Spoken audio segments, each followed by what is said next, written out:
ચાલો વિદ્યાર્થી મિત્રો, આજે આપણે સમજવાના છીએ નવોદય પ્રવેશ પરીક્ષા 2026-27 માં જે તમારો અભ્યાસક્રમ બદલાયો છે.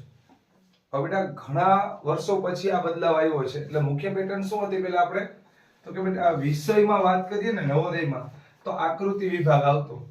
આકૃતિ વિભાગમાં તમને ખ્યાલ હોય તો કેટલા પ્રશ્ન પૂછાતા? 40 પ્રશ્નો. 40 પ્રશ્નો અને માર્ક્સ 1.25 લેખે ગણીએ એટલે 50 ગુણનું માત્ર ને માત્ર શું હતું બેટા? આકૃતિ હતી.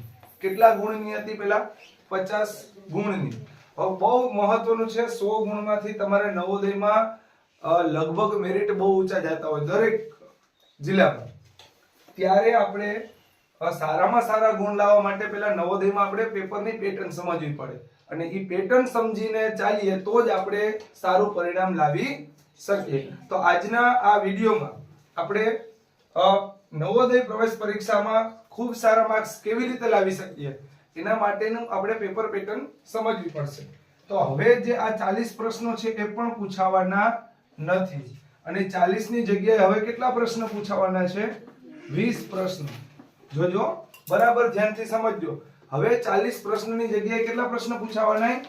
20 પ્રશ્ન. અને 20 પ્રશ્નના 1.25 માર્ક્સ લેખે આપણે ગુણાકાર કરીએ તો એ કુલ ગુણ થશે 25. પછી બીજો બદલાવ શું આવ્યો તો કે સાહેબ આ 40 પ્રશ્નની જગ્યાએ હવે 20 પ્રશ્ન પૂછાવાના છે. તો બાકીના 20 પ્રશ્ન કયા પૂછશે? તો બાકીના એક નવો વિષય આવ્યો છે જેનું આપણે પર્યાવરણ કહીએ. પર્યાવરણ નામનો એક નવો વિષય આવ્યો છે. એટલે આ બદલાવ છે એ દરેક વિદ્યાર્થીઓને સીધો અસર કરે છે. દરેક વાલીઓએ પણ ખાસ ધ્યાન દેવું કે આ એક નવા વિષય પર આપણે ટૂંક સમયમાં બહુ સારા પ્રશ્નો છે એની ચર્ચા કરવાના છીએ. પણ પર્યાવરણમાં કેવું પૂછાશે એને પણ આપણે ખ્યાલ હોવો જોઈએ. માત્ર જનરલ નોલેજ જ નહીં, પણ પ્રદૂષણ વિશે જે અત્યારની જટિલ સમસ્યા છે ને પ્રદૂષણ વિશે, પછી ભારતના તહેવારોનું સામાન્ય જ્ઞાન, કયો તહેવાર ક્યારે આવે, કયા તહેવારનું શું મહત્વ છે.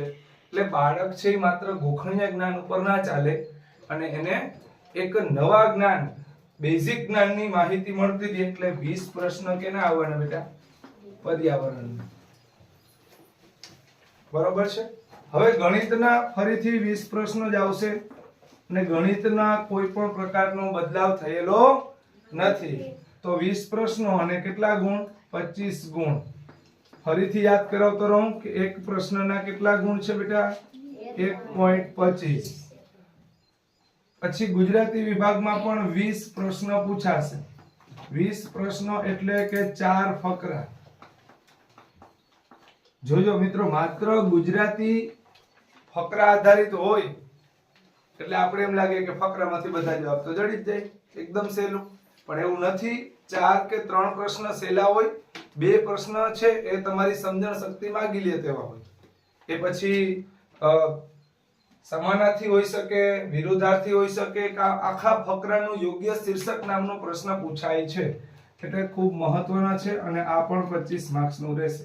એટલે પહેલા આપણે 3 જ આવતું. માત્ર શું આવતું બેટા? ગણિત, પ્રથમ આકૃતિ આવતી, અને છેલ્લે ગુજરાતી ફકરા આવતા. જ્યારે હવે આપણે થોડાક બદલાવમાંથી પસાર થાશું. આકૃતિ, પછી આવશે પર્યાવરણ, એના પછી ગણિત, અને એના પછી આવશે ગુજરાતી. સમજાણું? અને બધાના કેટલા પ્રશ્નો હશે બેટા? 20 પ્રશ્ન, અને 25 માર્ક, એટલે 25 ચોક ને 100. તો બરાબર પેપર પેટર્ન સમજજો. નવોદયમાં હવે આ પ્રકારની પેપર પેટર્ન છે. તમારે તૈયારી કરવા માટે દરેક વિષયને સરખો ન્યાય આપવો પડશે. બરાબર છે.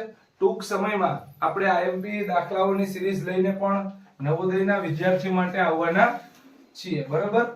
અને એના પછી ગુજરાત સરકારમાં લેવાતી ધોરણ 6 માં પીએસસી, ધોરણ 8 માં 2 પરીક્ષાઓ છે જે ખૂબ મહત્વની છે. અને મને ઘણી વખત અવારનવાર વિદ્યાર્થીઓ અને વાલીઓના કોલ હોય કે સાહેબ નવોદયનો શું ફાયદો, પીએસસી નો શું ફાયદો.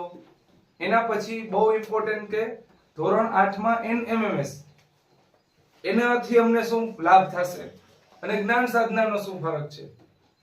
તો એનએમએમએસ છે એ અને જ્ઞાન સાધના એ ધોરણ 8 માં જ આવે છે અને ધોરણ 8 પછી એની બંનેની શરતો જુદી જુદી છે. એટલે એવું હશે તો આપણે એક અલગ વિડીયોમાં એને સમજાવશું, બરાબર?